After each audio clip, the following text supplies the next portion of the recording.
Thank you very much, first of all, for the interview. Just in a few words, what is Promote Ukraine? Promote Ukraine is a human rights NGO established here in Belgium in 2014. It is established by Marta Brandy, who is a human rights activist who does advocacy on the behalf of Ukrainian refugees here in Ukraine. And we are interns in a legal research unit. How many children are born in Belgium since 2022? We're not sure about the exact amount of children that are born in Belgium since 2022, but we know that currently there are 93,000 Ukrainian people living in Belgium under temporary protection. So we can only speculate on how much children there are. We've been contacted by 11 mothers who experience this issue, who themselves have the temporary protection status, but their children have been rejected either orally without any formal notice or directly. But this is only the number of people who contacted us and that we've been in touch with. And we don't know if there are any other parents like that. Do you have a number of how many of them have been denied of temporary protection? Yeah, the 11 that we know of. Okay. And what happens to the family whose child remains without any legal status in Belgium? There are 3 mothers that spoke explicitly about this issue to a Ukrainian media outlet, Radio Liberty. I sent you the link to a video, but it is in Ukrainian. I also sent you a link to an article. Basically, these 3 mothers, they come from Mariupol, which is completely occupied area, and the home of that mother is destroyed. Another mother comes from Dnipro, which is also very close to front line, so it's not safe at all. And these mothers say that, for example, one of the children does not have necessary vaccinations for her age. She's 2 years old, and the mother says that the visits to a doctor to get these vaccinations are very expensive. So this is, for example, one issue. Another mother says that her children does not have a residence card, so she cannot apply for sign up to get her insurance. So this is another temporary protection issue. Of course, the most major hardship that we face is that children may be deported because under Schengen border code, third country national under regular migration law only have 90 days to stay in the EU, and after that they should return to their respective countries, or they will be deemed illegal migrants. And for some mothers that spoke explicitly about that, the 90 days have already expired for their children. So they are forced to apply for family reunification procedure under Article 10 bis, I believe, of Aliens Act 1980. This is what municipalities told them. And some mothers say that this family reunification status do not really satisfy their needs, because this is long-term status that is necessary for the mother to live for a long time in Belgium, and also it is dependent on an income and on housing necessities, so she will need to have a certain amount of income. The municipality told the mother that she will need to have at least a minimum of 2,550 euros of her salary to be able to apply for a family reunification procedure. And this mother, her name is Olga Holodna, I believe, she does not have such money because this is our vice president and his dog. So she does not have this amount of money because she just arrived here in November 2025, and she does not speak the language. She just settling in, so we don't think that temporary temporary protection directive drafters had in mind that in order to have her child born here, they would need to earn a certain amount of money. Mm-hmm. And so, do you know any Korean families who just left Belgium because of this? Because of the fact that they didn't want to. Some of the mothers are considering leaving Belgium. We don't know any who have left so far, but again, they are considering it because there is no legal way around other than family reunification. And as the items that she listed beforehand, it's just not suitable for them. Okay. And you, as an institution, can you give them some help, like administrative help or financial help? I don't know, but. We have already contacted the commissioner, who has given us a bit of a reply saying that there isn't necessarily an issue. Again, under Article 10, they can go through family reunification through a simplified procedure. However, at different municipalities, they haven't been given the simplified procedure. Yes, so the only issue available for us as a human rights NGO is strategic litigation. So what we have done is we spoke openly about this issue on media outlets. We have emailed, we have written an open letter to Commissioner Brunner. We received a response from a Ministry of Asylum and Migration saying that what we claim is not true, and that Belgian municipalities automatically grant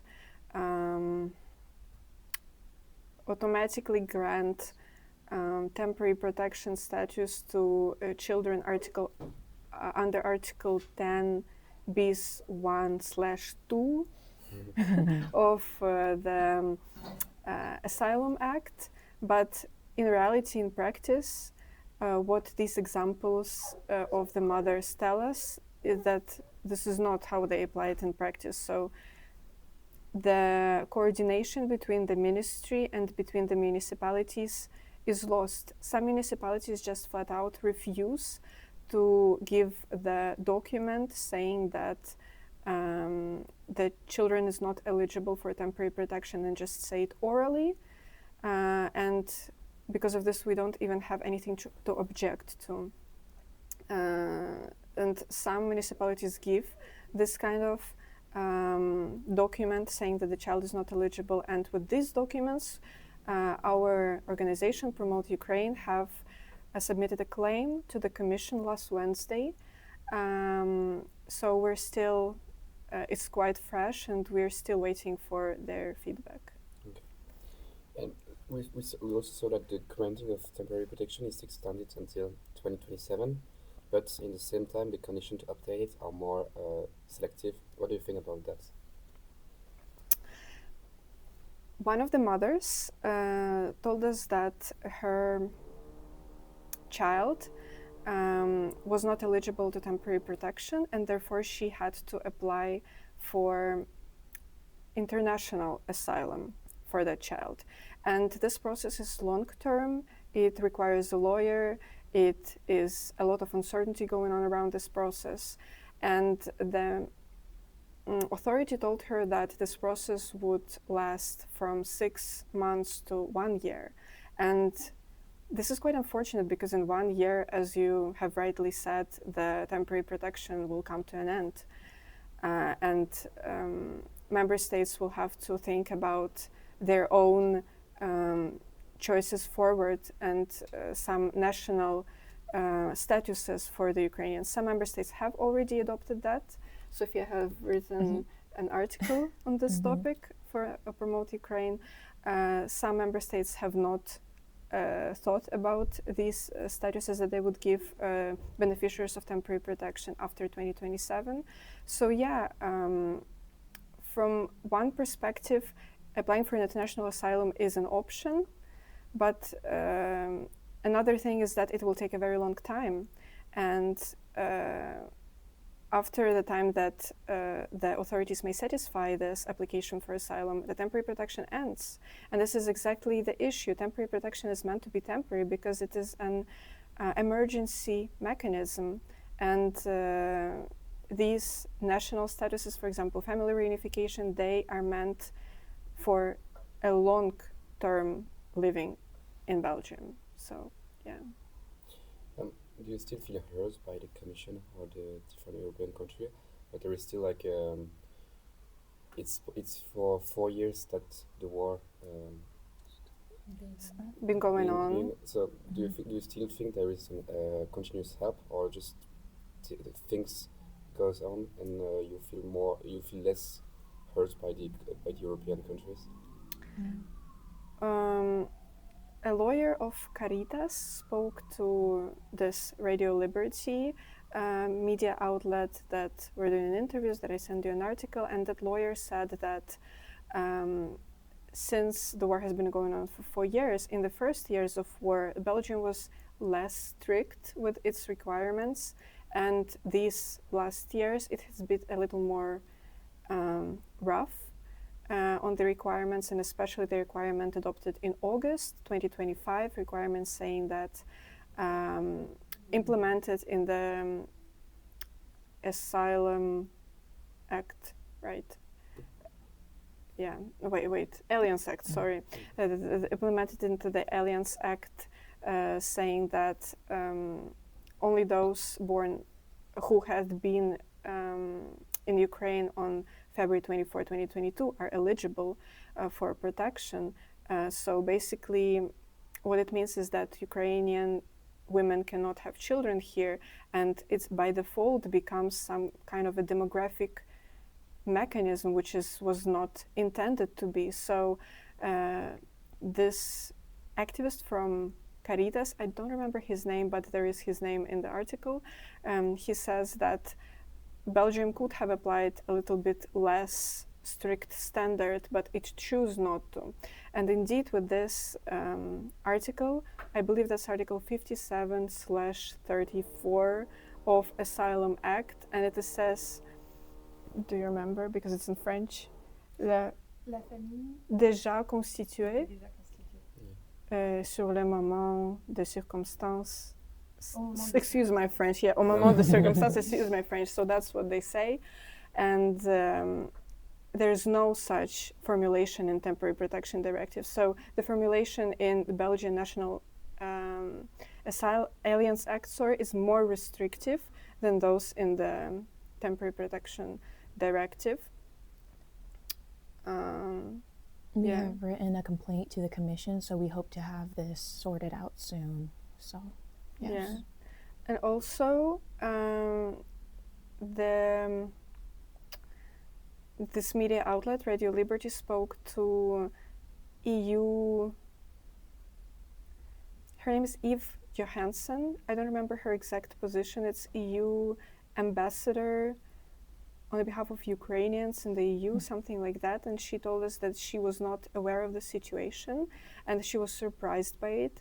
And she will look into that too. So on several fronts, we have people working on it and asking about it. Okay. I just have one last question. Sorry if my question is wrong, but could it be possible to see some children separated from their family and sent back to Ukraine while the Ukrainian family stays in Belgium? Or that's definitely a possibility. One of the routes that one of the mom is taking is international asylum, correct? Yes. And again, if TPD ends before then, the mother will be forced to go back to Ukraine and the child will have to stay here, and vice versa. So we're afraid the children will be inside of a legal area here in Belgium from the moment the temporary protection ends, and we don't know what will be afterwards if they do not receive some kind of status. Of course, family reunification is possible, and many municipalities, in many cases, municipalities outright say to people that family reunification should be the first choice. But again, just like this mother, many Ukrainians do not earn the minimum wage requirement for the family reunification to proceed through. And anyway, even though this mother does not earn this much, she still applies for a family reunification procedure. She still gathers documents because there's no other choice available, she says that municipalities do not give her any other options. Thank you. I think Yes, I also have a question. I want to understand correctly, but in the open letter, you write about a misunderstanding of the 15th 15th article. article, yes. yeah. What is it exactly? Article 15 talks about protection of children, and specifically Article 15.4, it says that the issue should be taken in the best interest of the child, and we do not think that sending children back to Ukraine is in the best interest of the child. There's Article 15.2, I think, that says that the Article 15 is about family members who can be reunified with family members receiving temporary protection, and Article 15.2 is exactly about children, and they say so that without difference as to age, I think without difference as to where they have been born, but there's no difference about whether they existed in the moment in time, whether they have been born after 2025. So it's a restrictive interpretation by the Belgian law. Okay. And what do you expect from this open letter? You already have received an answer, but nothing has changed. So what do you expect?